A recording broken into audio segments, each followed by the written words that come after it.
There is a photograph taken in 1902 that nobody in the energy industry wants you to study too carefully. It shows a building in Denver, Colorado. Brick exterior, arched windows, a small placard above the door, unremarkable by any measure, except for what's running out of it. Cables, dozens of them, branching into the street like roots from a tree. And those cables were delivering something to every home and business connected to them. Not coal power, not oil, not anything that required a monthly payment to a company whose name you would recognize today. The people who lived in that neighborhood paid nothing for what came through those cables. The station ran itself. And by 1902, there were more than 400 of them operating across the United States, Canada, and Western Europe. By 1912, every single one was gone. The buildings were sold. The equipment was dismantled. The patents were purchased and removed from public record. And the men who designed them either changed their profession entirely, moved to countries with no extradition treaties with the United States, or died in circumstances that their families were never fully satisfied with. This is not a theory. The patents are still numbered. The purchase records still exist in corporate archives. The buildings are still standing in 17 cities, repurposed now as banks and municipal offices, their original function never mentioned on any historical plaque. What happened between 1902 and 1912 is one of the most methodically erased chapters in the history of American infrastructure. And the reason it was erased tells you something deeply uncomfortable about the world you are living in right now. To understand what was destroyed, you have to understand what it replaced. In 1882, Thomas Edison opened the Pearl Street station in Lower Manhattan. It was the first centralized electrical power plant in the United States. It served 1 square mile. It required continuous coal delivery, a permanent staff of operators, and a billing infrastructure to charge customers for every unit of power they consumed. Edison understood something that his investors understood even better. The value of electricity was not in the electricity, it was in the meter. If power flowed freely, there was no business. The meter was the business. Every subsequent decision made by the electrical industry in the decades that followed was made in service of that single insight. The meter must remain, power must be measurable. And if something existed that was not measurable, it was not a scientific curiosity, it was an existential threat. In 1891, a Serbian-American engineer named Nikola Tesla demonstrated wireless electrical transmission at the American Institute of Electrical Engineers in New York City. He held a glass tube in each hand. No wires connected him to any power source visible to the audience. The tubes glowed. The room watched in silence. A journalist in attendance wrote that the demonstration produced, in the audience, a feeling closer to religious experience than scientific observation. Tesla was 35 years old. He had already filed 41 patents, and he had just publicly demonstrated the foundational principle behind everything that would be built in the decade that followed. If electricity could move without wires, it could move without meters. If it could move without meters, it could move without billing. If it could move without billing, the entire architecture of the electrical industry that Edison and his backers had spent a decade constructing would become, overnight, structurally irrelevant. J.P. Morgan understood this immediately. He had been funding Edison's operation since 1878. He had reorganized Edison's various companies into General Electric in 1892. He had more money invested in the metered electrical grid than any other individual on Earth. He also, initially, funded Tesla. The agreement was signed in 1900. Morgan would provide $150,000. Tesla would build a transmission tower at Wardenclyffe on Long Island, capable of sending wireless communications across the Atlantic. What Morgan believed he was funding was a wireless telegraph system, a competitor to Marconi that would make Morgan the dominant force in global communications. What Tesla was actually building was something Morgan did not fully grasp until construction was already underway. Tesla was not building a communications tower, he was building a power transmission system. The communications were secondary. The primary function of Wardenclyffe was to pump electrical energy into the Earth's ionosphere and make it available wirelessly and without metering to anyone on the planet with a properly tuned receiver. When Morgan understood this, he did not ask questions. He did not request a meeting. He sent a single letter withdrawing all further funding. He then contacted every major bank on the eastern seaboard and made clear that any institution that extended credit to Nikola Tesla would not be doing business with J.P. Morgan. Tesla's funding dried up in every direction simultaneously. Wardenclyffe sat unfinished. It was eventually demolished in 1917. The steel sold for scrap to help pay Tesla's hotel debts. But here is what that story always leaves out. While Morgan was strangling Wardenclyffe from above, something was happening at the local level that nobody was paying attention to. Because Tesla was not the only one building. In the years between 1896 and 1905, a generation of engineers who had attended Tesla's lectures, read his patents, and replicated his experiments in workshops across the country were building their own systems, smaller, cheaper, localized. They were not trying to power the planet from a single tower. They were building neighborhood-scale transmission stations capable of serving a few hundred buildings each, and they were working. In 1899, a civil engineer named Arthur Trowbridge documented a working station in Bridgeport, Connecticut, serving 43 homes and a textile mill. The station had no fuel input. It drew resonant energy from a ground electrode system and a vertical antenna array. The homes connected to it paid no electrical bill. The mill's operating costs dropped by 60% in the first year. Trowbridge submitted his documentation to the U.S. Patent Office in October of 1899. His application was received, reviewed, and then placed under a secrecy order, a legal mechanism created in 1897 that allowed the Patent Office to suppress any invention deemed to affect national security or commercial stability. Trowbridge's patent was never issued. His documentation was sealed. He died in 1931. His family discovered that his personal papers had been removed from his home sometime between his hospitalization and his death. The executor of his estate was never able to determine by whom. Trowbridge was not alone.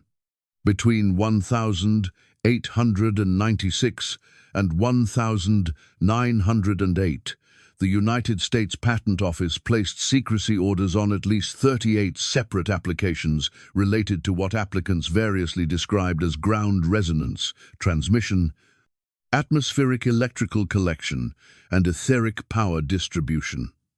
The exact number is difficult to confirm because secrecy orders themselves were not publicly indexed until 1951. What we know comes from a partial records release in 1974, requested under the Freedom of Information Act by a researcher named James T. Hartley, whose subsequent book was published in a print run of 800 copies and has never been digitized. A physical copy exists in the University of Colorado library system. It has been checked out 11 times since 1975. That document lists the names of the inventors, the application dates, and the receiving office designations. It does not list the contents of the applications. Those remain sealed.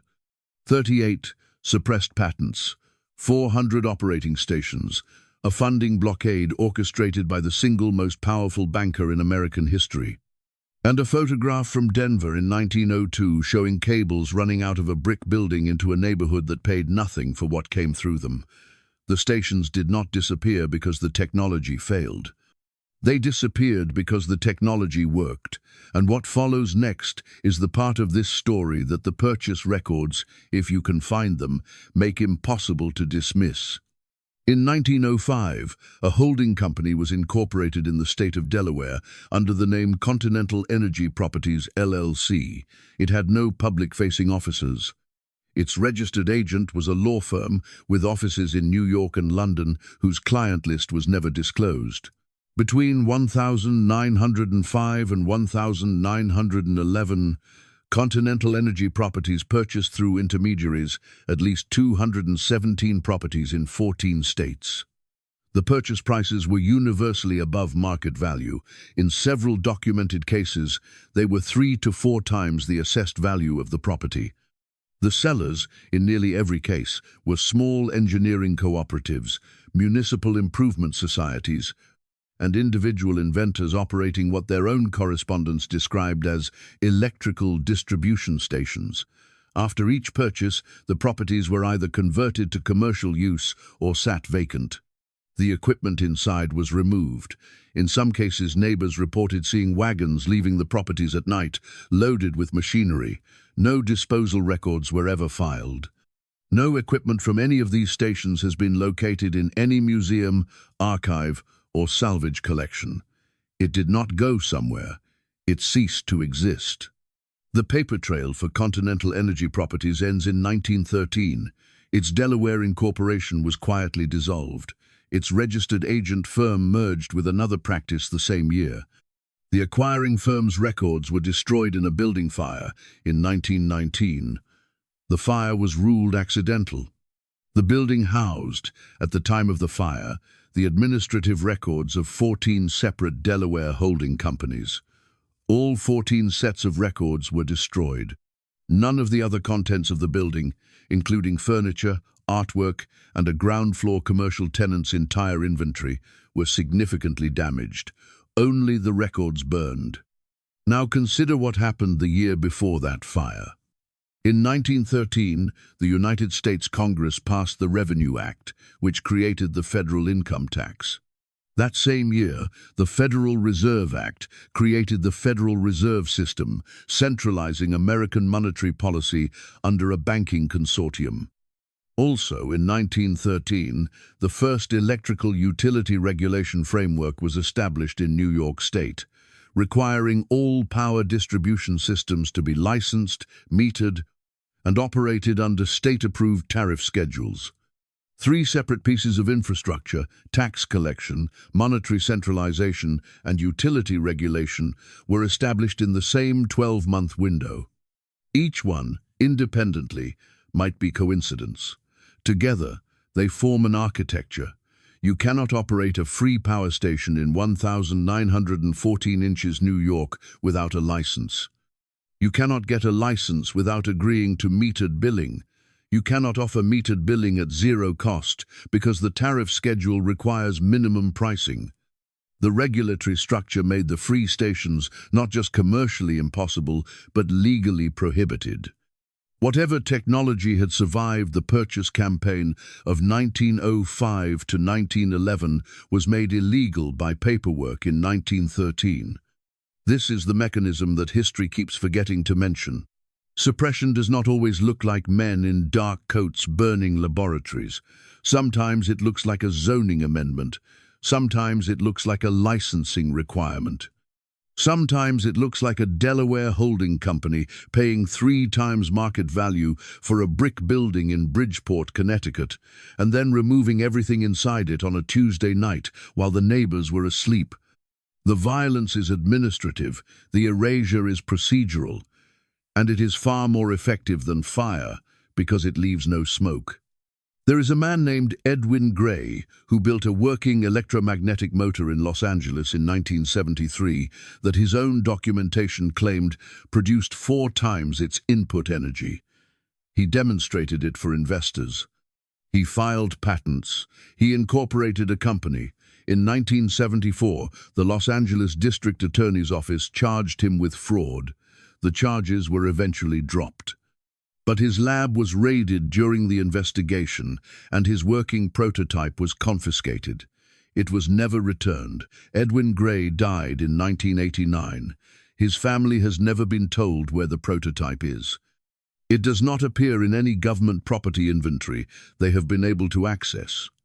In 2006, a researcher named Paul Rea filed a Freedom of Information request with the Los Angeles DA's office for all records related to the Gray case. The response stated that the records had been destroyed in a routine purge in 1992, which falls within the standard retention window for closed cases.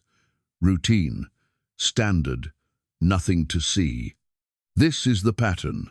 Not one event, but a repeating sequence. A working system is demonstrated. It attracts attention. A legal or financial mechanism is applied. The system disappears. The records of the system disappear shortly after. The people asking about the records are told the records were routinely destroyed. Every step is procedurally clean. Every step is individually explainable. Only when you line them up across a century do you see that you are not looking at a series of accidents. You are looking at a managed process. The 400 stations of 1902 are the clearest example because they operated long enough to be documented by people who had no idea what they were documenting. City directories from the period list them as electrical improvement cooperatives. Insurance records assess them as light manufacturing properties. Neighborhood newspapers mention them in passing as simply the place where the power comes from. None of these sources knew they were recording something that would be methodically erased within a decade. They were just writing down what they saw. And what they saw was a neighborhood where the power was free, where the building ran without fuel, and where the cables ran out into the street like roots from a tree. Those buildings still stand in 17 cities. Their brick is the same. Their arched windows are the same. What is inside them now is different. What came out of them once is gone. And the question that the purchase records and the sealed patents and the dissolved holding companies and the accidentally destroyed law firm archives keep pointing toward is not whether it was possible. 400 operating stations across 2 continents tell you it was possible. The question is simpler and far more uncomfortable than possibility. The question is who decided that you should pay for something that was once free? Who made that decision? When they made it? And what exactly they did to make certain it stayed made? The cables in that 1902 photograph are still visible if you find the right archive. The building is still there. The neighborhood around it is still there. Only one thing is missing from the picture. The thing that used to come out of the cables, the thing that nobody needed to pay for, the thing that somebody between 1905 and 1913 decided was far too dangerous to leave in the hands of people who had never asked for anything except the lights to stay on.